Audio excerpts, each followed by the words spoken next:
ഇന്ന് പുലിമുരുകൻ്റെ 150-ാം ദിവസം ആഘോഷിക്കുകയാണ്. ഇന്ന് 150-ാം ദിവസമാണ്. ഈ സിനിമ ഇത്രയും വലിയ ഒരു വിജയമാക്കി തീർത്ത കേരളത്തിലെയും ഇന്ത്യയിലെയും ഇന്ത്യക്ക് പുറത്തുള്ള എല്ലാ പ്രേക്ഷകർക്കും സോറി, ഇടയ്ക്കൊന്ന് കട്ടായിപ്പോയി. ഒരിക്കൽ കൂടെ പറയാം.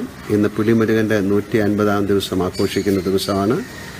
ഈ സിനിമ ഇത്രയും വലിയൊരു വിജയമാക്കി തീർത്ത എല്ലാവർക്കും എൻ്റെ ഹൃദയത്തിൻ്റെ ഭാഷയിൽ ഞാൻ നന്ദി പറയുന്നു.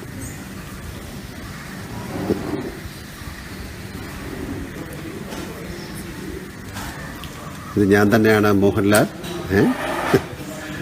ഒരിക്കൽ കൂടെ എല്ലാവർക്കും എൻ്റെ ഹൃദയത്തിൻ്റെ ഭാഷയിൽ ഞാൻ നന്ദി പറയുന്നു. ഒരുപാട് കമൻസ് വരുന്നുണ്ട്, എല്ലാം ഞാൻ വായിക്കുന്നില്ല. നാളെ എൻ്റെ പുതിയ ചിത്രമായ ബി ഉണ്ണികൃഷ്ണൻ്റെ എന്നെ പേരിട്ടിട്ടില്ല, ചെറിയ ചെറിയ എററുകൾ. പുതിയ ചിത്രം തുടങ്ങാൻ ബി ഉണ്ണികൃഷ്ണൻ്റെ. അതുപോലെ തന്നെ April 7 1971 ബിയോണ്ട് ബോർഡേഴ്സ് എന്ന സിനിമ റിലീസാകുകയാണ്. എല്ലാവർക്കും നല്ലൊരു ദിവസം ആശംസിക്കുന്നു. നല്ലത് വരട്ടെ. Thank you very much. ഇടയ്ക്ക് 2 പ്രാവശ്യം